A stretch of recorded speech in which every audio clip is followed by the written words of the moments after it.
nii,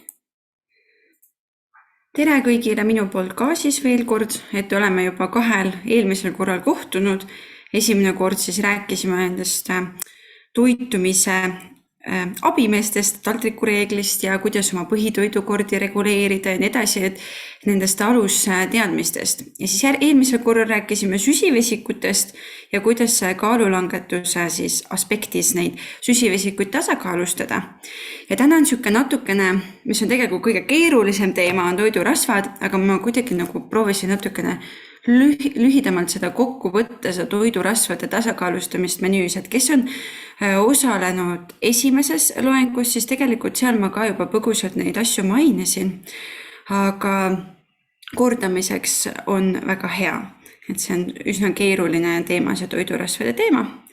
Ja räägime siis, et kuidas neid oma menüüs täna tasakaalustada ja kuidas siis ka teistele soovitada nende toidurasvade tasakaalustamist. Nii, kõigepealt võib-olla kordaks lihtsalt üle, et miks neid toidurasvu üldse oluline on jälgida. Esiteks seepärast, et võib-olla te teate, et nad on üldiselt kasutatavad energiaks meil on ju, et kui süsivesikutest saadakse umbes 50% või rohkem isegi energiatarbeks päevas, siis rasvadest on ka lausa 30% energiatarbeks. Seega nad on väga olulised energiaallikad meile.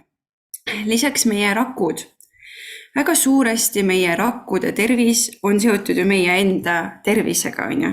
Nii terved kui on meie rakud, nii terved oleme meie ja nii edasi ja rakkude ümber kaitsev membraan, rakumembraan koosneb just nendest rasvhapetest, et seal on niisugused fosfolipiidid, kus on pea ja 2 sabakest ja 2 sabakest ongi siis rasvhapped ja neid rasvhappeid me saame toidurasvast.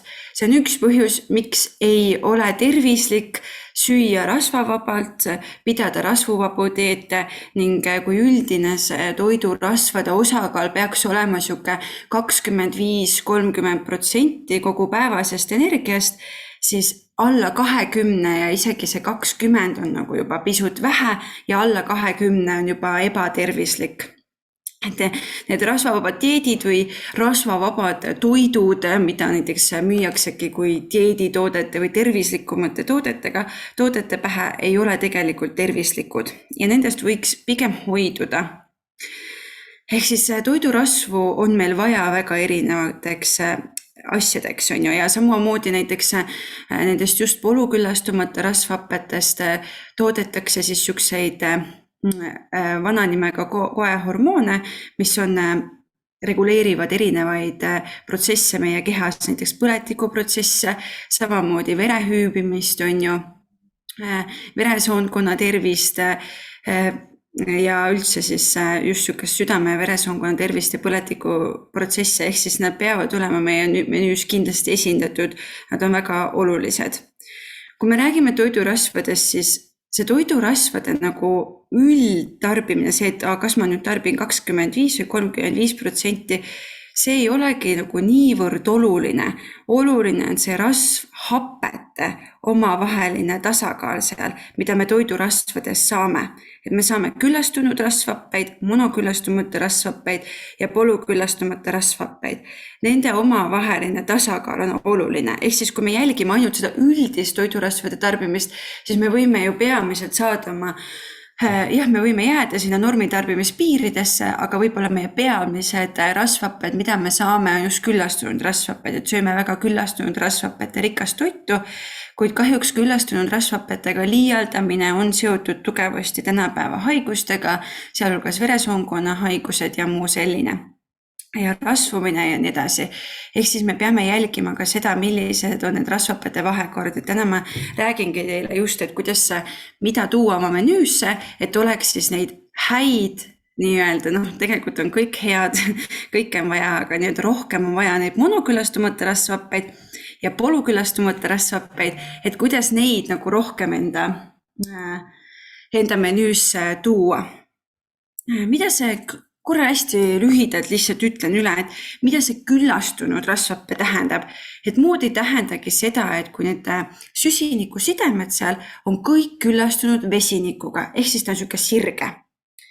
see küllastumata tähendab seda, et seal on siis kas üks süsiniku kaksikside, mis ei ole vesinikuga küllastunud, siis on tegemist mono ehk siis ühe kaksiksidemega või siis polüküllastumata, kus on siis kaks või rohkem kaksiksidemeid ja iga kaksiksideme juures, mis ei ole süsinikuga või ei ole vesinikuga küllastunud, see rasvhappe nagu käändub.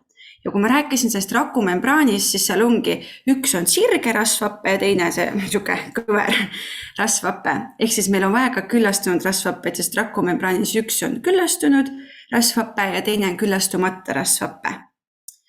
Ja sellepärast on meil kõiki neid vaja. Ainukesed rasvhapped, mille kohta võib öelda, et nad on kahjulikud, ebatervislikud ja neid meil kindlasti vaja ei ole, on transrasvhapped. Et neid kindlasti mitte üle 1% siis tarbida. Lühidalt räägin ära sellega põhjuse, kui mõtlete, miks see transrasvhapetega siis nii on. Et taimsed rasvad, taimsed õlid, õigemini taimsed õlid, mida siis mis muidu on kõverad, on ju. Nad on selle kaksiksidemega, nad siis küllastatakse ära, ehk siis ongi osaliselt hüdrogeenitud rasvad ja nad küllastatakse ära vesinikuga, ehk siis nad muutuvad, see kõverus muutub sirgeks, aga keha võtab ikka, kui seda kõvera rasvhappena seda, ehk siis kehale tundub ikka nagu tegemist oleks küllastumata rasvhappega, kuigi tema funktsioon on nagu küllastunud rasvhappel ja ta pannakse sinna rakumembraani selle sirge küllastunud rasvhappe kõrvale küllastumata rasvhappe pähe, kuigi ta on ka sirge. Ja kui meil on nüüd pidevalt menüüs väga pikalt neid transrasvhappeid ja sööme neid suures koguses, rasvhappete tasakaal on üldiselt paigast ära, siis lõpuks rakumembraanis asendataksegi need monoküllastumata või polüküllastumata rasvhapped selle transrasvhappega ja see muudab rakumembraani jäigaks. Seal on kaks sirget ja see muudab rakumembraani jäigaks, infovahetus on kehvem, rakumembraani voolavus pole nii hea, mis on väga oluline, kus juures on ju. Ehk siis sellepärast ei tohiks neid transrasvhappeid kindlasti mitte üle 1% oma menüüs hoida. Õnneks meie tootjad, Eestis meie toidutootjad on üsna juba aru saanud, et need on kehvad rasvad ja neid väga enam ei kasutata, et on asemele siis võetud täielikult hüdrogeenitud rasvhapped. Nende kohta ei ole leitud ei kahjustavat toimet ega ka tervisele häid omadusi, ehk siis peaks olema ettevaatlik, võib-olla mõne aasta pärast tuleb välja, et nad on ka kehvakesed meile, ehk siis väga ei liialdaks ka nende toodetega, kus on just need ka täielikult hüdrogeenitud rasvad sees. Aga muidu pakendite pealt jälgigegi seda, et ei oleks koostisosade nimekirjas osaliselt hüdrogeenitud rasvad, siis on tegemist transrasvadega ja ka võiks vaadata, et kui on lihtsalt kirjutatud taimne õli, ei ole täpsustatud, kas tegemist on palmiõliga või muu sellisega, siis võiks olla ka natukene skeptiline, sest võib-olla on tegemist ka siis transrasvhapetega. Aga üsna vähe leidub neid. Kui mina tegin natukene niisugust researchi, siis et otsisingi, et kus ma leian neid transrasvhappeid, just neid siis tööstuslikke, siis on pagari- ja kondiitritooted. On ühed asjad, kus neid võib leida. Ehk kui te ostate poest koogikesi, tordikesi, siis sealt võib küll neid leida. Et peaks vaatama selle sisu läbi, et mis seal sees on ja pigem võiks poodi jätta need. Võib-olla olete kuulnud looduslikest transrasvhapetest, mis ka tegelikult jäävad siia 1% sisse, kuigi on leitud, et need looduslikud transrasvhapped on ka näiteks vähki ennetava toimega ja neil on ka tervisele kasulikke toimeid, kuigi nad ikkagi jäävad siia 1% sisse. Ja kus me leiame neid looduslikke transrasvhappeid on rasvased piimatooted näiteks. Miks on piimatoodete tarbimine reguleeritud, piiratud, on ka üks põhjus, et see sisaldab looduslikke transrasvhappeid ja teine asi on muidugi ka küllastunud rasvhappete rohkus. Ja mäletsejate lihas on ka rasvastes lihatükkides on leida siis looduslikke transrasvhappeid ja ka jälle üks põhjus, miks on siis see liha söömine ka nagu piiratud on ju, lisaks sinna juurde küllastunud rasvhappete rohkus. Aga jah, et kokkuvõtvalt siis küllastunud rasvhappeid peaks olema kuni 10% maksimaalselt, et see 8% sulgudes tähendab seda, et praegu töötatakse välja uusi Põhjamaa toitumissoovitusi ja seal siis nagu on läbi käinud, et haiguste ennetamiseks võiks olla maksimaalselt kuni 8%. Monokülastumata rasvhappeid 15–20% kogu päevasest energiast, ehk siis kõige rohkem on meil vaja neid monokülastumata rasvhappeid. Kohe räägin ka, kus siis neid saada. Ja polükülastumata rasvhappeid siis 5–10% kogu päevasest energiast. Meil on nüüd need omega-3 ja omega-6, mis on juba võib-olla natukene tuttavamad nimed. Ja nende omavaheline omega-6 ja omega-3 omavaheline suhe on ka hästi oluline. Ta võiks olla siuke 1-2 ideaalis, et tegelikult kui öeldakse 1-1. Aga meie eestlaste toidulaual on see pigem 1-20, ehk siis natukene omega-3 kui sedagi ja väga palju omega-6. Nii, ma loodan, et see must riba ei ole siin ees, tõstan üles poole. Et natukene siis küllastunud rasvhappete allikatest, et tegelikult erinevaid neid rasvhappeid, nii küllastunud, monoküllastumata kui polüküllastumata rasvhappeid me saame kõikidest toitudest, et ei ole niimoodi, et liha on nüüd küllastunud rasv või piim on küllastunud rasv. Ei, seal on ka teisi rasvhappeid, aga lihtsalt domineerivalt on seal küllastunud rasvhappeid, ehk ta on rikkalik küllastunud rasvhappete poolest. Vabandust, ma segan vahele, slaidid ei liigu millegi pärast. Ahah. Okei, nii.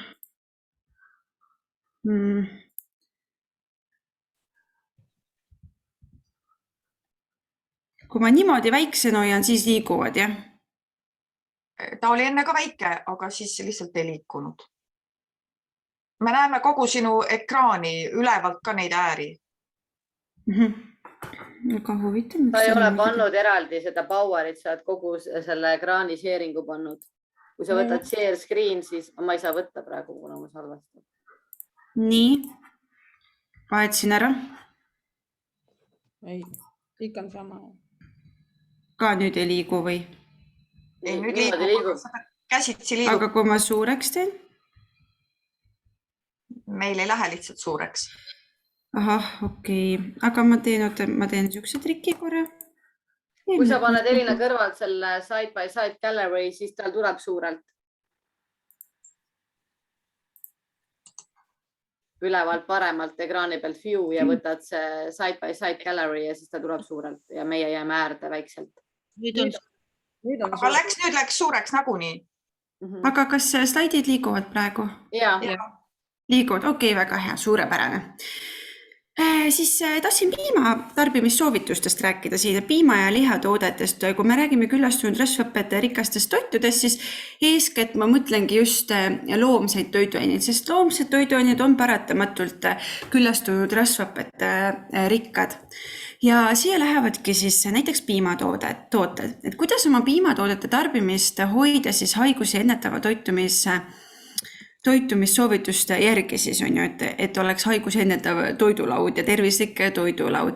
Et võibki mõelda, et kui armastate juua näiteks jogurtit või piima või keefiri, siis neid võiks olla siuke 1-2 tassi päevas, siuke paar korda. Ja kui on võileivad hommikusöögiks näiteks ja sinna tahaks juustu peale panna, siis sinna juurde veel näiteks 1-2 viilu juustu. Või kui armastate kodujuustu, siis siuke pool seda keskmist klaasi, see on vist umbes mingi 200 milli või midagi sellist, et seda umbes pooltäit näiteks 1 korra päevas ja tegelikult oletegi juba piimatootete normi nagu ära tarbinud, ehk siis rohkem ei võiks neid piimatooteid nagu juurde tarbida. Ja täiesti okei on teha ka nädalas mõned piimavabad päevad, aga sellisel juhul vaadake, et teil oleks rohkelt just tumerohelist nendel päevadel menüüs, rohkelt seemneid menüüs, et just seda kaltsiumi maitseürte kindlasti oleks korralikult menüüs, et seda kaltsiumit saaks siis taimsetest variantidest on ju kätte, kui piimatooted on väljas. Näiteks brokkoli on väga hea, on ju, paksoi, üldse kapsad, et sellist oleks nagu siis menüüs rohkem. ja piimatoodetest võiks siis eelistada mitte rasvavabu, vaid vähema rasvasisaldusega, et näiteks see 2,5%, mis meil tegelikult klassikalised tooted on ju, on täiesti okei, et ta on madalama rasvasisaldusega. Ja eelistada ideaalis fermenteeritud piimatooteid, teha siis oma kõhuelanikele, bakteritele ka siis, kes seal soolestikus on, teha pai, eelistades fermenteeritud tooteid, et maitsestamata jogurtit, keefiri, hapupiima siis maitsestatud toodete asemel. Ja lihaga on ka, et valget liha, mis on siis näiteks kanaliha, kalkuniliha, et neid on siis soovitatud päevas kuni 100 grammi, et võib süüa kuni 100 grammi päevas. Võib mõelda, et mina olen näiteks oma klientidele öelnud, et mõtle, et sa võid seda kanafilee tükki süüa siis nagu see, mitte see peopesa, vaid rusika suurune tükk näiteks, et see on umbes sinna 100 grammi sisse. Ja et seda võiks olla siis maksimaalselt päevas nii palju, mitte niimoodi, et igal toidu korral on korralik lihatükk kõrval. Et siis on leitud, et ta ei ole siis kehvema mõjuga südame-veresoonkonna tervisele. Aga punase liha puhul on küll, et siin võiks küll see tarbimine olla nädalas kuni 150 grammi, et see on nädalas, mitte päevas. Ja ka eelistada siis välis- või sisefilee tükke punase liha puhul, et punane liha on meil siis veis, sea ja lambaliha on ju. Et kuidas siis seda lihatoodet ka nagu vähendada oma menüüs, on tegelikult kaunviljad. Et mida mina teen näiteks, kui ma teen kotlette, siis ma teen niimoodi, et mul on üks osa hakkliha, ma panen vähem hakkliha ja ma purustan koos punaste ubadega näiteks ära. Ja tegelikult ikka väga keegi aru ei saa, et mul on seal pool ube liha asemel on ju. Et meesterahvaste puhul ka, et mul vahepeal kliendid nagu ütlevad just, et mida ma teen oma mehega, et tema tahab ikka, et oleks seda liha, et väga raske on liha tarbimist vähendada. Et tegelikult seda liha võibki seal olla ju ainult maitseks, et paned natukene maitseks teda, lisad kaunvilju, lisad köögivilju juurde, kõiksuguseid neid lihavorme saab teha niimoodi, et sul on seal suuremal määral riivitud köögiviljad ja kaunviljad ja natukene maitseks siis liha. Et ei pea olema liha domineerivalt on ju, ja ka jõulud on praegu tulemas on ju, et ka jõululauda rohkem rikastada köögiviljade ja kaunviljadega, kui siis tugevate lihadega on ju, lihapraadidega, et pärast on raske olla. Ja kõik need vorstikesed, peekonid, singikesed, kõik suitsutatud tooted, kui me räägime haiguste ennetamisest, siis ka need suitsutatud ja töödeldud lihatooted nädalas kuni 30 grammi ainult ja see on umbes paar viilu pepperoonit, 1-2 viilu peekonit on ju, et tegelikult väga vähe, väga minimaalselt hoida neid oma menüüs. Ja peekonit ka asendab tegelikult väga hästi, näiteks võib praatida tofu vähemaid viile või mis veel on näiteks hea, et mina olengi röstinud ära punasetoad. Olen ära röstinud küüslaugu, sibulaga, maitseürtidega ja on väga hea maitsega ja täiesti sobivad näiteks sinna omleti või munapudru kõrvale hommikul teha peekoni asemel, et tarbida selliseid asju nende töödeldud lihatoodete asemel. Kui ma räägin küllastunud rasvhapetest, siis on ka taimseid toiduaineid, et ma vist esimene loeng ka tegelikult seda mainisin, et on küllastunud rasvhapete rikkad taimsetest, näiteks kookos ja ka kakao ja palmirasv, aga nende puhul on see, et näiteks kookosel, kui me räägime nendest rasvhapetest, siis küllastunud rasvhapeid on ka väga palju erinevaid, seepärast ma ütlengi, et see rasvade teema on väga keeruline, et küllastunud rasvhapeid on ka erinevaid ja meie kehas toimetavad nad erinevalt.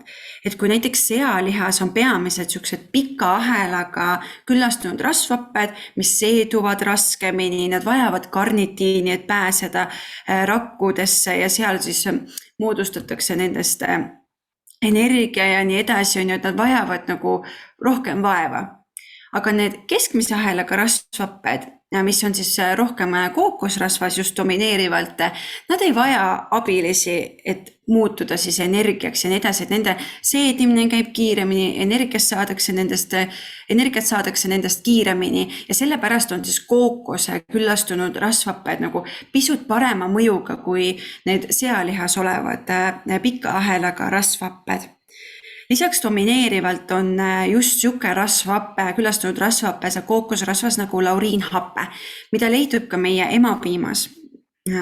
Ja ta on siis viirusevastase toimega, samamoodi tegelikult ka seenevastane on ju, ja siukest immuunsüsteemi toetava toimega. Ehk siis kookosrasvas on kookosõlis ja kookosrasval on tegelikult väga palju ka tervist toetavaid omandusi, näiteks tai, kus hästi palju kasutatakse, on ju, kookost, pea iga rahvustoidu juures on kookos sees, see on nende toidulaual väga esindatud, siis neil on näiteks vähk ja haigestumine palju seal madalam, on ju, kuigi seda ei saa muidugi ainult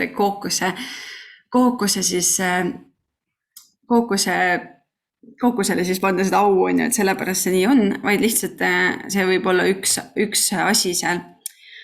Aga sellegipoolest, kuigi tal on paremad siis omadused kui loomsel küllastunud rasvhapetel, siis ta jääb ikkagi sinna 10% sisse, et on levinud ka natukene vale arusaam selle kohta, et kui on taimne kookos küllastunud rasv, et siis me võime nagu tarbida seda rohkem ja julgelt ja küll lisatakse kohvidesse, lisatakse toitudele, süüakse niisama, et tegelikult ei, et siin on ka vaja ikka seda tasakaalu jälgida ja suuremal tarbimisel ta ka ikkagi mõjutab kolesteroolitaset, mõjutab veresoonkonna tervist juba ka negatiivselt, et peab jääma ka sinna 10% sisse.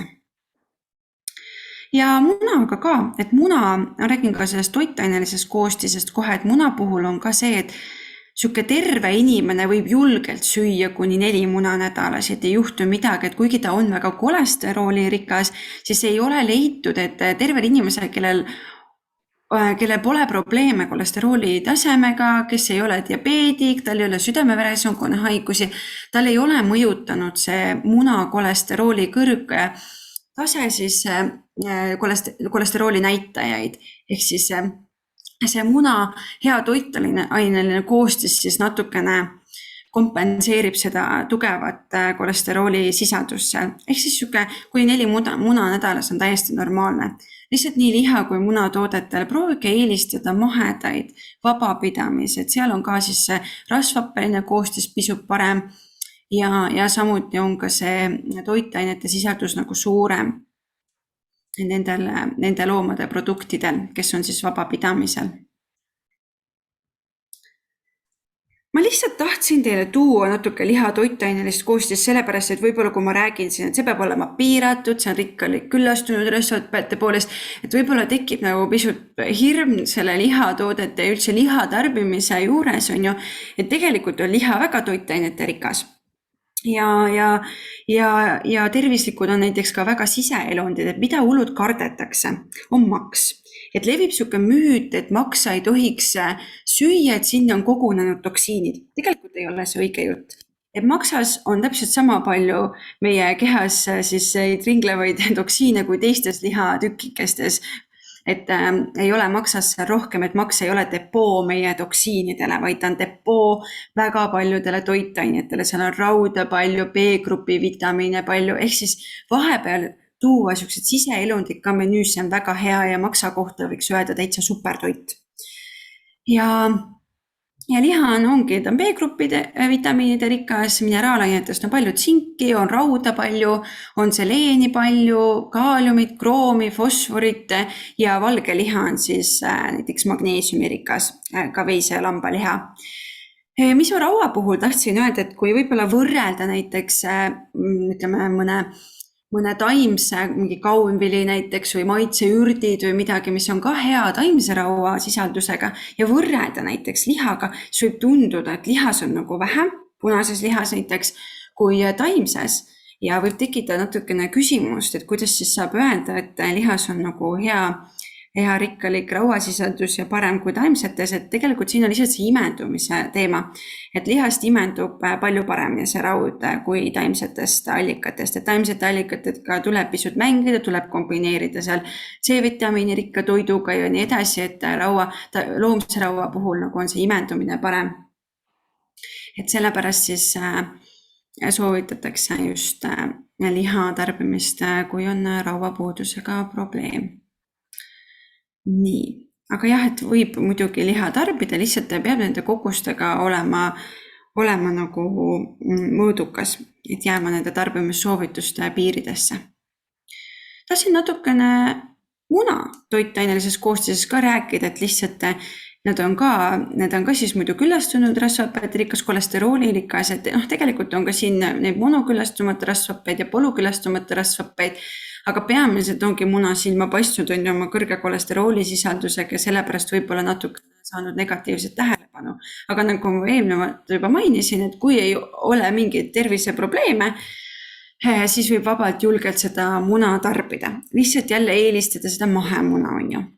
Muna on muideks väga hea samuti B-grupi vitamiinide sisaldusega, seal on hästi ka peenirikoliini on ju, mis on näiteks rasedatele väga oluline, aitab siis seal loote aju arengule kaasa ja muu selline. Ehk siis muna on väga oluline toiduaine ka rasedate menüüs. D-vitamiini on seal hästi, A-vitamiini ja ka folaate. Et folaate ma olen siin rõhutanud sellepärast, et lihas on näiteks just pigem folaate vähem, aga munas on nagu neid üsna hästi.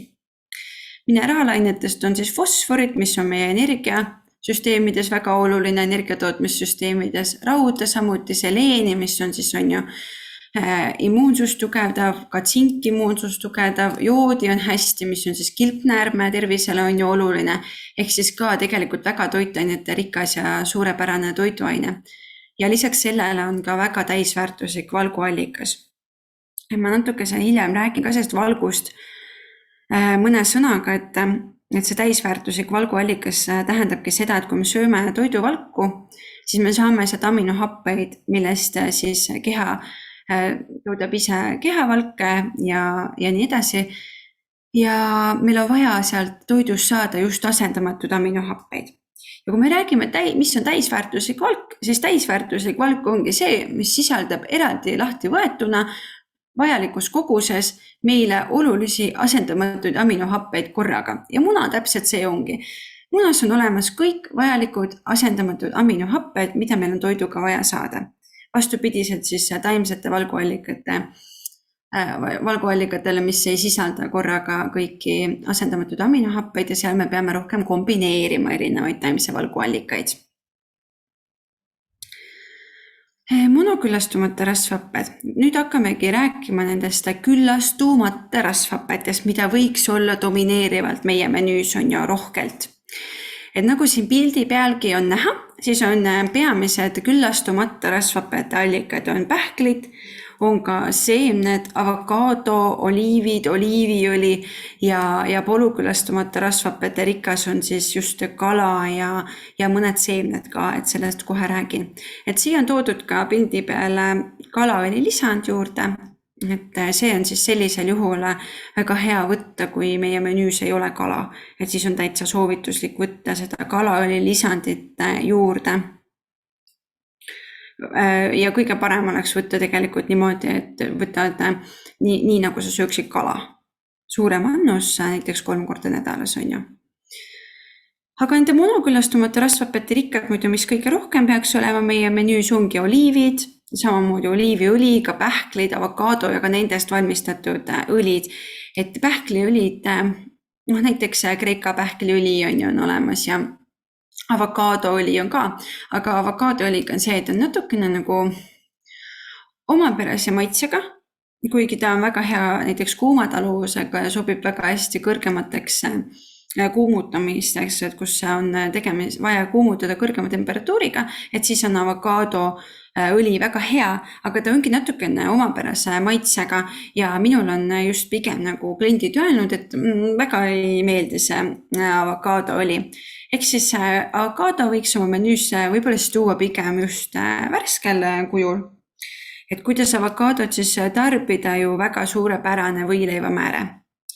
Aga mida ma tahtsin teile avokaado tarbimise juures rõhutada on see, et pange kindlasti soola ja pipart. Mul on olnud kusjuures nüüd järjest viimased nõustamised niimoodi, et olen küsinud avokaado tarbimise kohta ja on öeldud, et üldse ei taha, nii vastik on see, üldse mingi maitsetu ja ei meeldi. Ja olengi küsinud, et kuidas siis avokaado tarbimine on välja näinud, et kuidas sa seda sööd, aga ma lihtsalt panen näiteks leiva peale viilud, et teda kuidagi ei maitsesta, millegiga ei kombineeri, siis ongi see avokaado sihuke üsna mõttetu maitsega ja kui ta on veel pisut toorem, siis on eriti maitsetud. Ehk siis ta ei pruugigi meeldida, et kelle jaoks on avokaado nagu uus ja ei ole veel seda avastanud, siis kindlasti maitsesta soolapipraga, mikserda kokku küüslauguga, pane sinna sisse natuke näiteks sidrunimahla, väga hea taimse määrde saab, väga hea, mida võileiva peale näiteks hommikul määrida, vahelduvalt on siis vahelduseks näiteks või asemele on ju. Suurepärane on see. Sobib väga hästi smuutidesse, see avokaado on ju, annab kreemisust. Kui tahaks, et oleks näiteks eelmine kord rääkisime on ju süsivesikute tasakaalustamisest ja kui muidu pannakse banaani on ju smuuti sisse, mis annab hästi kreemisust, siis ma eelmine kord rääkisin, et banaan on ju väga suure mõjuga meie veresuhkru tasemele ja kaalulangetaja võiks pigem nagu vähem seda banaani tarbida, siis ongi avokaado näiteks üks väga hea alternatiiv ja panna smuutisse, et saada seda kreemisust ja lisaks saad ka häid rasvhappeid lisada oma menüüsse. Ma ei tea, ma vist ei jõudnud eelmine kord näidata teile, ma mäletan, ma ütlesin, et vaadake vist ise on ju, et olin ära toonud mõned tervislikumad maiustused, mis on siis süsivesikute mõttes rohkem tasakaalus ja seal oli ka avokaado kreem. Et kuidas näiteks veel avokaadot saabki oma menüüsse tuua, on avokaado šokolaadikreem, et võib ära mikserdada avokaado, kakao ja näiteks mangot on ju, või ongi siis paned sinna natuke banaani või paned magustamiseks hoopis natuke agaavisiirupit on ju, mis on ka natukene madalama mõjuga veresuhkru tasemele ja saab väga hea mõnusa maiuse ja lisaks siis saab ka häid rasvhappeid, just neid monokülastumata rasvhappeid oma menüüsse tuua. Ehk siis avokaadot võib julgelt tarbida ja ei ole üldse vaja karta neid avokaadosi, pähkleid, seemneid, oliiviõlisi sellepärast, et nad on suure kaloraažiga on ju ja et kuidagi mõjutaks kaalule. Pigem inimesed on leitud, et pigem inimesed, kes söövad väga vähe pähkleid, väga vähe avokaadot, vähe oliiviõli, on rohkem ülekaalus kui need, kes söövad siis neid mõõdukalt ja piisavalt on ju, et ehk siis ärge neid kartke, et sealt saab neid häid rasvhappeid, mida keha kasutab ära oluliste funktsioonide toimimiseks, et neid ei talletata nii lihtsalt sinna rasvavarudesse nii-öelda. Ja avokaadot võikski olla täitsa mõned korrad päevas, soovi korral näiteks veerand avokaadot 2 korda päevas on täiesti okei, panedki võileiva peale on ju, või teedki mingi maiustuse või paned smuutisse. Ja saabki häid monokülastumata rasvhappeid. Oliiviõli võiks tarbida siuke 1-2 teelusikatäit 2-3 korda päevas. Samamoodi võib panna toorsalatile, väga head maitset annab juurde, panna soola, pipart, seda maitseürte, näiteks basiilikut või koriandrit ka veel sisse, segada kokku ja teha siuke kaste nagu salatile. Väga hea ja saab kohe häid rasvhappeid ka, neid monokülastumata rasvhappeid oliiviõlist on ju. Ja sobib ka tegelikult õrnemaks kuumutamiseks ja kui on kvaliteetne extra virgin oliiviõli, siis tegelikult ta kannatab isegi täitsa kuni seal 200 kraadi midagi kuumutamist, ehk siis saab kergemate kuumutamiste puhul kasutada ka kvaliteetset oliiviõli ja kuhu veel saab panna on kõiksugused taimsed määrded. Vaadake netist retsepte, kõiksugused kaunviljamäärded on ju, pestod, et tehke endale koju neid purgi sisse ja kasutage näiteks võileiva peal või neid kaunviljamäärdeid saab ka tipina on ju tegelikult kasutada, keegi joonistab mulle siia. Et sobivad väga hästi erinevate määrade sisse. Lisaks kvaliteetset oliiviõli saab niristada ju ka näiteks küpsetatud köögiviljade peale, annab head maitset juurde. Ehk siis rikastage oma toite selle heade rasvhapetega, lisades näiteks oliiviõli 2 korda päevas ja ei ole vaja karta seda üldse. Ja pähklitega samamoodi, et pähkleid minimaalselt 20 grammi, et kuidas ma olen nagu rääkinud, keegi ei taha siin hakata kaaluma, on ju. Siis ma olen tavaliselt öelnud, et siuke üks pähkel, näiteks mandel või sarapuu pähkel, et üldiselt kaalub siuke 1,5 või sinna kanti umbes, on ju. et siis saabki vaadata, et siuke võikski tarbida minimaalselt siuke 20-25 pähklit ja kuni siis 75 grammi, et siia on toodud ka see maksimaalne tarbimine ära just sellepärast, et ta on energiarikas, on ju, ja et ei oleks seda ületarbimist, kuigi võin julgelt teile öelda, et selleks, et saaks pähklitega ennast süüa niimoodi üle, et ta mõjuks teile kahjulikult siis on ju, või negatiivselt, pigem on õige mõelda, mitte kahjulikult, et näiteks mõjukski kaalule on ju lõpuks, annaks liigselt energiat, siis peavad olema need maitsastatud pähklid või midagi, mida ongi hea süüa, on ju, nad tekitavadki seal, et ei saagi aru, on ju, võib-olla magustatud pähklid, need suhkrustatud mandlid, mis on populaarsed, on ju, või mingid soolatud pähklid, et neid tõesti sa võid süüa rohkelt. Aga kui sa võtad oma naturaalsed pähklid sinna, ega sa väga palju ei tahagi, isu saab üsna ruttu tegelikult täis ja küllastustunne tekib nagu üsna ruttu. Ehk siis on keeruline tegelikult nendest naturaalsetest pähklitest ennast üle süüa. Ja pähklid sobivad väga hästi vahepaladesse koos puuviljadega. Et ma ei tea, kas te mäletate, ma rääkisin nii esimesel korral vist ja kui ka süsivesikute juures seda, et hästi oluline on see regulaarne toitumine. On ju, et oleks 5-6 toidukorda päevas, 3 põhitoidukorda ja siis 2-3 vahepala. Ja vahepaladeks sobivad väga hästi on ju puuvili, sobivad marjad ja selle süsivesiku tasakaalustamiseks võiks sinna juurde pannagi need pähklid. Ehk siis, kui teil on 2-3 vahepala ja te võtate sinna juurde pähkleid, siis te teate, et te saate päeva jooksul ka selle pähklite tarbimise nagu täidetud on ju piisavalt. Ja igale poole smuutidesse sobib, salatitesse sobib, toitude sisse võib hakkida, et kuhu tegelikult loovus praegu lubab ja lastele ka ju võib sussikeste sisse panna hoopis pähkleid on ju puuviljaga, et ei pea olema kommid praegu hakkavad ju päkapikud käima, et ka laste pool siis seda heade rasvhapete tarbimist suurendada. Tahtsin jälle neid toitaineid natuke teile tuua, et lihtsalt seda toitainelist koostist ja mõne sõnaga, et võib-olla siis ka nagu kutsub rohkem tarbima, kui teate, et kui häid toitaineid nad ka sisaldavad, et lisaks antioksüdantsidele ühenditele, mida rikkalikult nii avokaados on ju, kui pähklites, kui õlides on ju, et sisaldab lisaks veel ka vitamiinidest head K-vitamiini, mis on ka vereringele on ju väga oluline. B-grupi vitamiine jällegi, biotiini on seal päris hästi on ju, südamele olulist kaaliumi, lihastele ja närvisüsteemile olulist magneesiumit, vaske ja mangaani, mis toetavad meie detoksifikatsiooniprotsesse, ehk siis lisaks sellele, et seal on häid rasvhappeid, häid antioksüdantseid ühendeid või on seal ka palju tegelikult häid toitaineid, mis toetavad meie normaalset funktsioneerimist, ehk siis üks põhjus veel, miks oma menüüsse tuua näiteks avokaado. Ja pähklite puhul samamoodi, et pähklitega on see, et peaaegu nagu lihade puhulgi, mida ma vist ei maininud, et mis siis näiteks, et kas üks liha sisaldab rohkem mingit toitaineid kui teine liha, siis see toitaineline koostis on üsna sarnane nendel erinevatel lihagruppidel, et lihade puhul on erinev pigem see rasvasisaldus on ju, et mida fileesem tükk on ju, seda vähem rasva, kolesterooli on ju.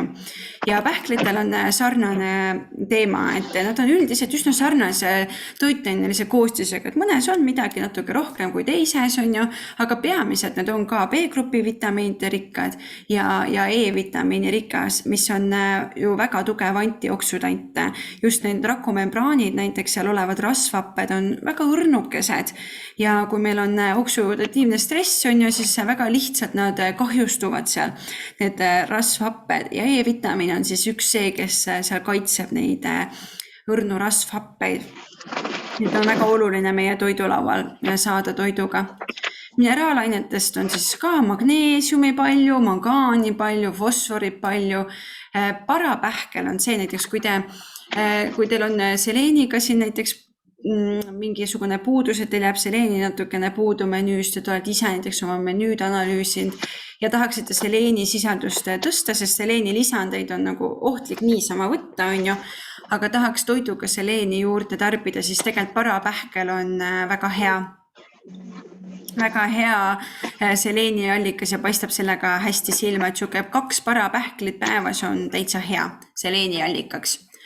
ja on üks pähkel, mis sisaldab ka oomega-3 rearasvhappeid, on Kreeka pähkel. Ja Kreeka pähkli juures ma tahaksingi teile rääkida seda, et üldse tegelikult kõikide pähklite puhul, kui nad on kibeda maitsega, siis nad ei kõlba söömiseks. Nad on rääsunud siis ja siis ei ole need rasvhapped seal enam tervislikud. Et Kreeka pähkli puhul olen kuulnud, kuidas öeldakse, et see ongi normaalne, ta ongi selline kibeda maitsega ja natukene ebameeldiv süüa, et ei, kui te saate värsked Kreeka pähklid, mis on näiteks selles tugevas omakoores, peate sealt lahtida võtma, siis ta ei ole üldse mõruda ja kibeda maitsega, et ta on väga hea ja siis ei ole need rasvhapped seal ka rääsuma läinud, ehk siis ta ei tohi olla kibe. Kui ta on kibe, siis tegelikult ärge sööge enam neid, et siis ei ole enam tervislikud. Ja lisaks samamoodi, lisaks jälle antioksidantside sisaldusele on ka seal siis südame-veresoonkonna tervist toetav aminohappe, näiteks arginiin on ju, mida on pähklisse palju, mis samamoodi aitab ka näiteks infektsioonide puhul, toetab detoksifikatsiooniprotsesse, toetab immuunsust ja muidugi südame-veresoonkonna tervist on ju. Ehk siis tasub hoida oma menüüs neid hästi. Muidugi mõõdukalt, aga igapäevaselt ja naturaalseid pähkleid on ju.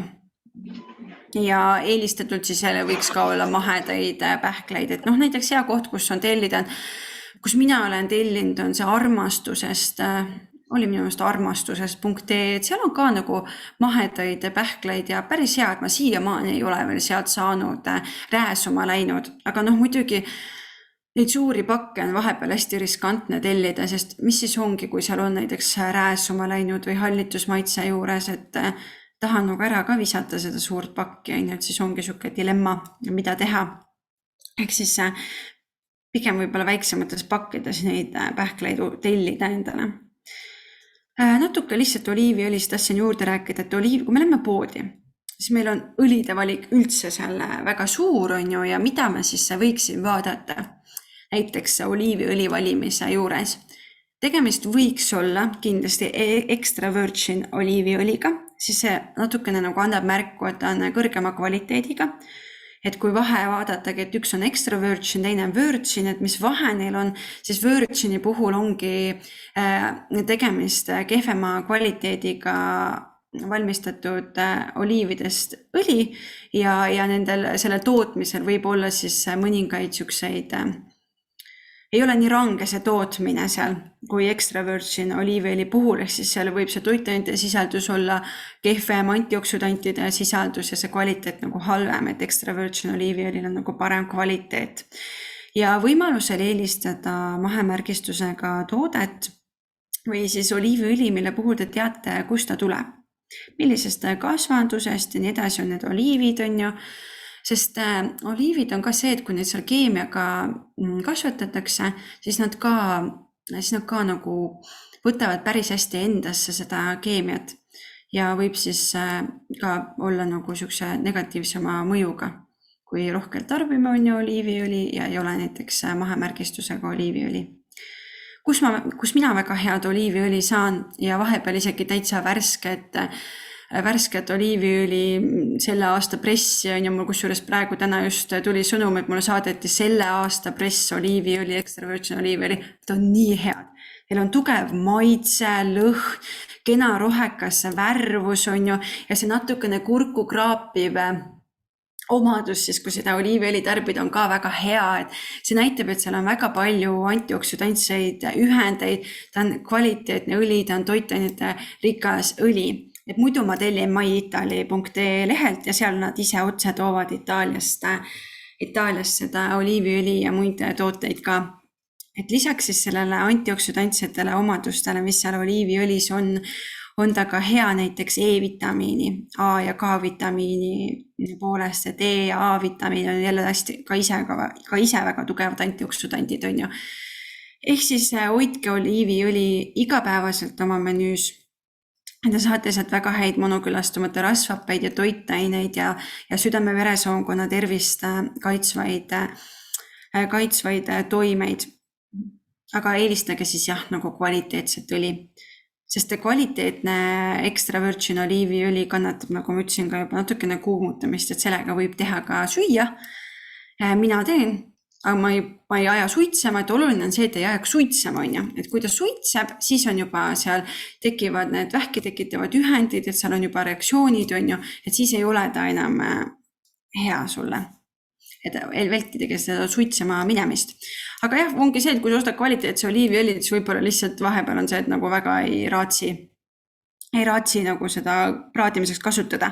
Väga hea, et ma seda praegu ütlesin, siis ma tuligi meelde, mis ma tahtsin teile veel öelda, on see, poes müüakse nüüd vaata light oliiviõli ja müüakse väga sihuke mitmekülgselt kasutatav oliiviõli, et saad praadida, saad salatisse kasutada, et see tähendabki seda, et tegemist on oliiviõliga, mis sisaldab nii seda extra virgin oliiviõli, kui ta sisaldab ka rafineeritud oliiviõli. Rafineeritud ehk siis seal on praktiliselt kõik need toitained ära siis puhastatud, seest ära võetud, on ju. See toitaine koostis on kehvem. Ja kahjuks pigem domineerib seal just see rafineeritud oliiviõli, ehk siis salatiõli puhul võiks ikka eelistada seda extra virgin oliiviõli, on ju, mitte seda light oliiviõli, et see light ei tähenda, et oleks kuidagi väiksema võib-olla siis on ju selle rasva sisaldusega, et võib-olla selle pähe mõned inimesed seda ostnud ekslikult, et pigem mitte. Ja üks oliiviõli veel, mida mina olen näinud, et on ostetud, kui ma olen öelnud, et tarbi siis oliiviõli, on ju, võtta see kasutusele, tee seda sellega, siis kuna kvaliteetne oliiviõli ei ole ka kõige odavam, siis see on poest valitud see jääkoliiviõli. Jääkõli ja selle õli puhul on ka tegemist oliivimassist toodetud, puhastatud, see mass, mis jääb kvaliteetse õli tootmisest järgi, on ju, et sellest siis toodetaksegi see oliivijääkõli ja ta on ära puhastatud seal ja see ka, seal on need toitained ei ole on ju niimoodi, antioksüdant ei ole seal niimoodi ja tema see tervist toetav toime kindlasti ei ole see, mis on kvaliteetse oliiviõli puhul. Et lihtsalt natukene teile infoks, et kuidas seda oliiviõli valida, on ju. Nii, polüküllastumata rasvhapped siis. Nagu näha on ka siin pildil, on siis kala, üks väga hea omega-3 allikas. Polüküllastumata rasvhapete puhul me räägime omega-3 rea rasvhapetest ja omega-6 rea rasvhapetest. Ja asendamatud rasvhapped ongi siin linoolhappe ja alfa-linoleenhappe. Ja just kala on siis selle omega-3 rikkalik allikas ja omega-6, ütleme nii, et omega-6 leidub rikkalikult pea igas toidus, et selle saamisega meile probleemi ei ole. Pigem me tarbime seda üle, meil on lihatooteid, on ju palju menüüs, piimatooteid, kasutatakse palju päevalille seemneõli, mis on just on ju omega-6 rikas, viinamarja seemneõli on ju ka omega-6 rikas, kus omega-3 praktiliselt polegi, et pigem ongi meil menüüs just selle omega-3 puudus. Ja me saamegi seda siis kalast, siiaseemnetest, kanepiseemnetest, linaseemnetest, tudraõli ja ka nendest seemnetest valmistatud õlid on ju ja pähklites on siis pisut kreeka pähklites. Aga kõige parem allikas on ikkagist kala. Ja miks see niimoodi on? Taimedest me saame siis omega-3 alfa-linoleenhapet. Ja see alfa-linoleenhappe on siis omega-3 rea esimene rasvhappe ja sellest peab keha ise tootma need kõrgema rea rasvhapped EPA ja DHA, mis siin on ära nimetatud. Ja see on väga keeruline protsess. Sellest EPA-st ja DHA-st omakorda toodetakse siis neid koehormoone, mis reguleerivad põletiku protsesse, on põletiku vähendava toimega, omega-6 reast sünteesitud just põletiku soodustava toimega, on ju, et see on ka põhjus, miks nende omavaheline suhe on hästi oluline. Lisaks siis need verehüübimist mõjutavad mehhanismid ja nii edasi, on ju, et need toodetakse just siis EPA-st ja DHA-st. Ja kui me nüüd kala üldse ei söö, meie menüüs ei ole üldse kala, me kasutame ainult taimseid omega-3 allikaid, siis väga paljudel inimestel ei jõua sellest alfa-linoleenhappest tootmine EPA ja DHA-ni välja. See on seetõttu, et selleks, et saaks sealt alfa-linoleenhappest EPA-t ja DHA-t toota, on meil vaja väga paljude ensüümide korrektset funktsioneerimist. See, et need ensüümid korrektselt funktsioneeriksid, on meil vaja väga palju erinevaid toitaineid, näiteks seal on C-vitamiini, B-vitamiini, B-grupi vitamiine ja mineraalaineid seal vaja, ehk siis kui meie toidulauas on üsna sihuke toitainete vaene, üsna sihuke ühekülgne, pole väga rikkalik, siis on suhteliselt väike võimalus, et sealt see EPA ja TH nagu edasi areneb. Et saab Synlabis teha oma rasvhapete analüüsi, kus saabki vaadata, milline olukord on sinu siis rasvhapete, millises vahekorras nad seal on ju. Ja täitsa on niimoodi olnud, et need, kes on taimetoitlased, nad söövad palju linaseemneõli näiteks on ju ja ongi neid seemneid seal, mis on omega-3 rikkad ja kala üldse ei tarbi ja kala toidulisandina ka ei tarbi on ju. Et siis nende see rasvhappeline koostis seal on üsna kehva olnud, et kui see omavaheline suhe näiteks võiks olla omega-6, omega-3 siuke 1-2 on ju ideaalis, siis neil on olnud ikka nagu kehvem see suhe. Ja need inimesed, kes on just kala söönud vähemalt 3 korda nädalas ja rohkelt on seda kala menüüs, siis nendel oli see rasvhappeline vahekord üsna nagu sinna ideaalse lähedusse. Ehk siis, kes on huvitatud, siis ma väga soovitaksin teha ise ka seda analüüsi, et see on päris põnev vaadata, mis seis sinul on, et seda saab toitumisega väga muuta ka, et kui praegu on pigem sihuke vahekord kehvema poolsem, et on seal nagu tavalisele eestlasele on üsna tavaline, et on 1-20, näiteks omega-6 palju, omega-3 ainult tsutsu on ju, et siis saab seda toitumisega muuta, et toodke näiteks kala enda menüüsse, siis mõne aja pärast saab uuesti minna vaatama, mis seis on ja peaks olema siis paranenud. Et just sellepärast võikski eelistada seda rasvast kala nagu rohkem omega-3 allikana. Muidugi igapäevaselt toetavalt võiks olla need seemned ka ikka menüüs on ju. Aga nüüd ongi see aga, et kui kala ei maitse või on tegemist veganiga, vegani puhul peaks ka toidulisanditele eelistama on ju neid vetikates tehtud EPA, TH toidulisandeid. Aga kui näiteks lihtsalt inimene allergiline või ei maitse kala, et siis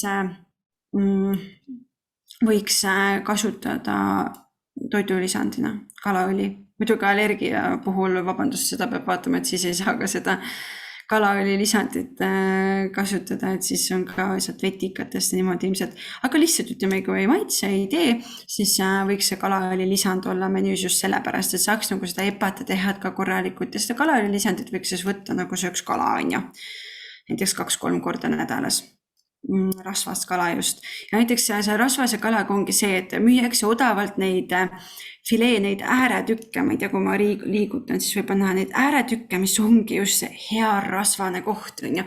Seal on need head omega-3 rasvhapped ja siis minu mehe vanaema ühe korra ütles, et tead, ma ostan ja neid odavaid tükikesi, neid kõhu ääre tükikesi ja odavalt müüakse. Ma ei tea, kas see on nagu muidugi kõige parem, siis ma olin nagu, et kuule, see ongi just super, et seal ongi just väga hästi seda, just neid häid omega-3 rasvhappeid, et muidugi osta ja tee ja ongi inimestele, kes ongi näiteks eakamad, nad väga vaatavad hinda, sest nendele saabki öelda, et julgelt oska neid kõhunaha või kõhu külgi seal, mida nad müüvad ka odavamalt, mis nad ära ise siis lõikavad sellest fileetükkidest. Ja et väga head on need, et rasvane kala just, et valges rasvatuskalas neid omega-3 rasvhappeid on ju ei ole niimoodi. Ja neid seemneid ka siis igapäevaselt hoida menüüs, et saab kasutada smoothides, salatites, saab teha chia seemne pudingut, jätke näiteks jogurti või veega seisma on ju, maitsestage ära marjade, agaavisiirupi või muu sellisega, pange sinna kaneeli, praegu jõulude ajal pange kardemooni, saate siukse natukene piparkoogi maitselise ja jõuluhõngulise magustoidu endale teha, et kasutage neid seemneid ka ikka, aga jah, pidage meeles, et ta ei ole tegelikult hea ainuke omega-3 allikas, et võiks see kala ka olla või siis toidulisandina. Ja, et seda siin ma tegelikult rääkisin juba ära seal eelmise slaidi juures selle, et milline see suhe võiks olla, et tervist parandav suhe on leitud, et on ka juba 4:1, et siis seda oomega-6 pisut rohkem, oomega-3 siis vähem, et seda oomega-3 ei pea ka liiga palju tarbima, et see on ka see kuni 10% on ju kogu päevasest energiast on need polükülastumata rasvhappeid, et neid ei pea ka nagu liiga palju tarbima. Esiteks, keha ei kasuta neid ära, ta peab saama sellest üleliiast lahti, mis on ka omaette koormav tegevus on ju, ehk siis ei ole mõtet ka liiga palju nagu tarbida neid. Et nüüd hakata väga rikkalikult siis sööma ainult linaseemneõli ja õlilisandeid, neid kalaõlilisandeid. Ja mainisin juba seda ka, et oomega-3 rikkad õlid, seemned, pähklid, nad on üldse polükülastumata rasvhapete rikkad, nad on väga kerged rääsuma minema, ehk siis kui näiteks linaseemnepakk teha lahti või kanepiõli näiteks teha lahti või kasutada, siis hoida pigem teda külmkapis ja kindlasti otsese valguse eest kaitstuna, ehk siis miks need linaseemneõlid, mida poes müüakse, tekitavad natukene küsimust, kas ma tahaks osta seda poest, ongi seepärast, et nad on, ma ei tea, kui kaua seal seisnud, valguse käes on ju, otsese tehisvalgus paistab sinna peale, vahepeal pole isegi tumedasse pudelisse on ju pakendatud see, et ongi see, et kui palju ma saan kindel olla, et ei ole rääsuma läinud ja kui ma koju lähen, proovin ta on kibeda maitsega, siis ma ei tea, kas nad võtavad tagasi sellisel juhul, et see ei ole ju enam kvaliteetne, seda ei ole tegelikult enam mõistlik tarbida. Nad sama ka teiste nende oomega-3 rikaste õlide puhul ja nad ei kannata tugevat kuumutamist. Ehk siis ma tuletan ka kala puhul meelde selle, et mida ma olen ka varem siin maininud, et kala puhul kindlasti kuni 175 kraadi maksimaalselt see küpsetamistemperatuur. Ehk siis praadimine pole kõige mõistlikum, pigem ahjus väiksemal temperatuuril, et mina teengi seal 150, maksimaalselt 170, jääb väga mahlane esiteks ja väga hea, et ja oomega-3, et need epad ja tehjad on ka seal alles, et nad ei kannata seda tugevat kuumutamist. Samamoodi ka need kanepi linaseemneõlid ei kannata tugevat kuumutamist ja tudraõli on ainukene oomega-3 rikas õli, mis siis kannatab ka tugevamat kuumutamist. Ja kuidas seda vahekorda veel tagada on ju lisaks see, et sul on oomega-3 rikkad toiduained menüüs, kala menüüs, need seemned menüüs, on ka see, et kui näiteks kasutate palju päevalilja seemneõli või maisiõli või viinamarja seemneõli, siis see ei tähenda, et nüüd peaksite nad ära viskama või nendest täielikult loobuma, vaid siin puhul võiks kombineerida. Et näiteks panedki natukene 1 teelusikatäis seda viinamarja seemneõli, 1 teelusikatäis näiteks seda kanepi seemneõli. Ja sa saadki juba tasakaalustada seda oomega-6 seal selle oomega-3-ga, ehk siis ei pea kartma neid õlisi, ei pea ära viskama, võiks nende asemel eelistada oomega-3 rikkaid õlisi või siis kombineerida seda oomega-6 rikast õli selle oomega-3 rikka õliga, et siis ka nagu saab tagada selle toidurasvade omavahelise ideaalse vahekorra. Et kanepi seemneõli on üks, et siin ongi üks küsimus, et milliseid õlisi võiks eelistada, et kanepi seemneõli on näiteks üks väga hea salatiõli. Tal on väga hästi monokülastumata rasvhappeid, lisaks see oomega-6 ja oomega-3 omavaheline suhe on peaaegu ideaalne kanepi seemneõlis. Lisaks ta sisaldab ka väga head oomega-6 seda rasvhapped klaad, võib-olla olete kuulnud sellisest oomega-6 rasvhappest, mis näiteks kuningakepiõlis on, et ta sisaldab seda ka seal natukene, ehk siis sellepärast on see kanepiõli üks suurepärase rasvhappelise koostisega ja ma soovitan seda väga kasutada näiteks salatiõlina. Lisaks siis on ju seal oma oliiviõlil näiteks vahelduseks, et väga hea on see. Et linaseemneõlis on just hästi palju ainult oomega-3 ja mis oli tudraõli on ka väga hea rasvhappelise koostisega, aga see kanepiõli on kuidagi eriti silmapaistev selles osas. Ja kuumutamiseks, kui te tahate kuumutada, siis väga populaarne on rafineeritud kookosõli, mis tegelikult rafineerimata kookosõli, mis tegelikult ei ole kõige parem, sellepärast et ta kannatab ainult kuni 170 kraadi kuumutamist, et võiks siis eelistada rafineeritud varianti, mis kannatab üle 200 või palmiõli näiteks, mis kannatab ka üle 200 kraadi kuumutamist. Siis on see G, mis ka on praegu päris palju populaarsust kogunud, see kannatab ka üle 200 kraadis oli isegi 250 vist, et päris tugevat kuumutamist on ju. Et siukseid asju võib eelistada praadimiseks, et näiteks kui pannkooke tahaks teha, on ju, siis on niisugune tugevam praadimine natukene, et siis võiks kasutada jah, seda palmiõli või siis näiteks rafineeritud kookosõli või siis seda näiteks keed või ka tegelikult mandliõli on üks asi, mis on väga hea monokülastumata rasvhapete allikas.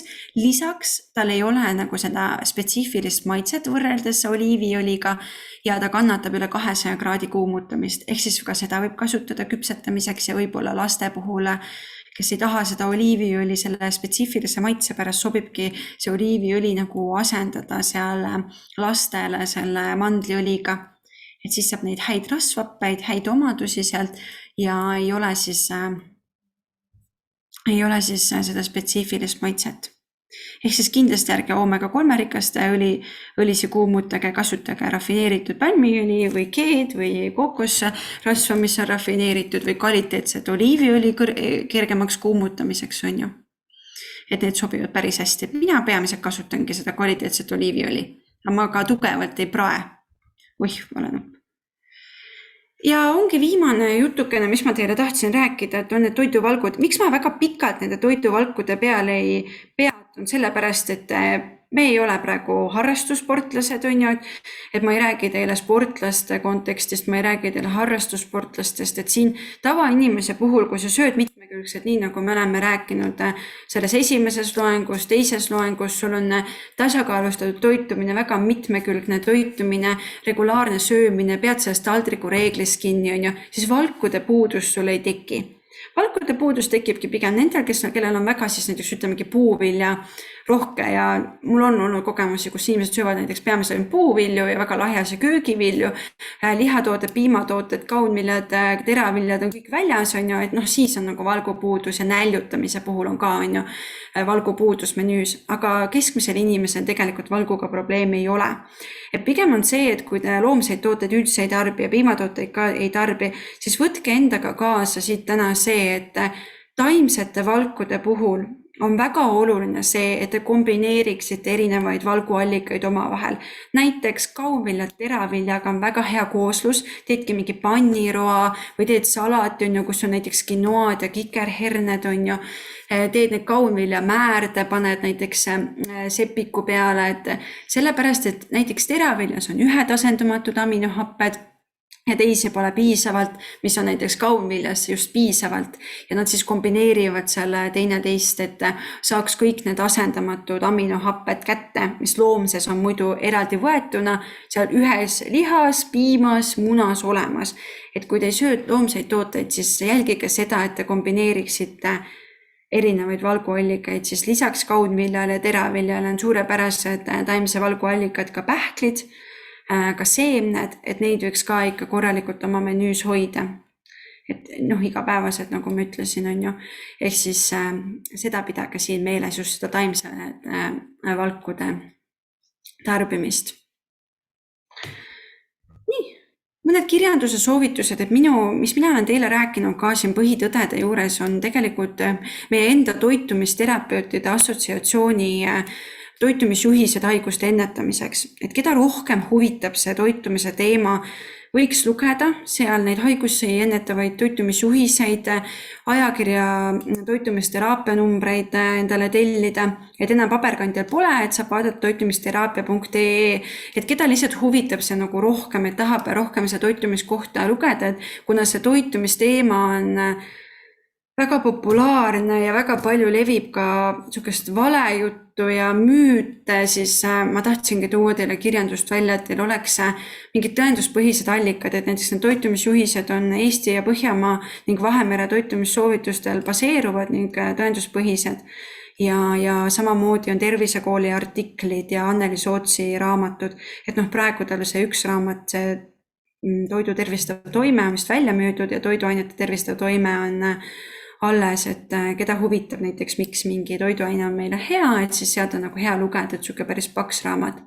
Ja keda väga palju huvitab, tulgu õppima toitumisnõustajaks. Ootame teid. Nii, ja ma tõesti tänan teid, et te mind jälle tulite siia kuulama. sooviksin siis võib-olla küsimusi, et äkki keegi tahab midagi küsida. Nii, ma korra võtan see chati ka lahti, vaatan, mis siin võivad on. mikrofonid ka lahti võtta, kelle võib-olla kohe otse küsimus on ja kes chatida ei taha, et on kuskil liikumas. Mul on kõige küsimus, et mis vanusesse piimatoodete teema soovitus? Mis mõttes, mis vanuses? No mis vanusest alates see, mis sa täna siin välja tõid? Need on otseselt täiskasvanu toitumissoovitused. Okay. Et laste puhul on tegelikult ka, et laste puhul ma kindlasti ei propageeri piimavaba toitumist. Ja kui laps peab olema mingil põhjusel piimavabal toitumisel, siis kindlasti peaks konsulteerima toitumisterapeudiga, kes aitaks siis lapsele tagada kõik toitained toiduga, et niisama last ei paneks piimavabale toidule. Aga ka laste puhul ei tasu liialdada sellega, et kui on juba suuremad lapsed seal, näiteks seal juba 10 või juba teismeealised, et siis juba tegelikult sarnased kogused. Nii, vaatan, mis meil veel on siin chatis. Siin oligi see vanus. Nii, avokaado on tõesti väga hea igal pool. Nii, väga head süteavokaadod. Ester küsib veel, kuidas sa võisse suhtud? Või on tegelikult täiesti okei, kui me kasutame seda taluvõid, mis on see vähemalt 80%, siis on tegelikult täiesti okei toode. Ja lihtsalt või puhul on see, et ka nagu pidada, tõesti oleks võinud selle või tarbimise see piimatootete juures ka välja tuua, et kui panna noa otsaga 2 noa otsa täit näiteks sinna sepiku peale, on täiesti okei. Et lihtsalt näiteks võibki vahelduseks panna või pudru peale või silm, et võibki lihtsalt vahepeal vahelduseks seda taimset määret, näiteks kaunvilja määret või midagi ka proovida või ise pestot teha, et aga muidu on või täiesti okei, kui seda mõõdukalt tarbida. Ma küsiksin, kuidas sellest kolesteroolist täna on võimalik nagu seda teemat arendada, et veresoonkonda puhastada, mis on parimad toidud selleks? Kolesterooli puhul, mis on leitud, et on kõige paremini kolesterooli taset alandav, ongi tegelikult see väga taimetoidu rikas menüü. Ehk siis väga kiudainete rikas menüü, sest kui on meie menüüs väga vähe kiudaineid, siis kolesterool paratamatult sealt soolestikust, sooletöö on aeglustunud ja nii edasi, et ta imendub tagasi.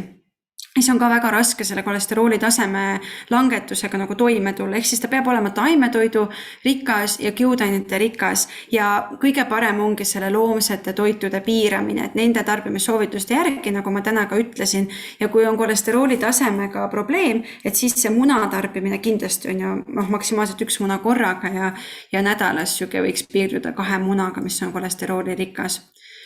Ehk siis lühidalt öeldes on see taimetoidu rikas menüü, kiudainete rikas menüü aitab kõige paremini kolesterooli taseme langetamisele kaasa. Nii. Kas on veel õlisi, mida võiks tarbida? Signe küsis. Ma ei tea, kas ma nüüd siin õlide küsimuse juures vastasin ära või sa tahtsid veel mingite õlide kohta küsida?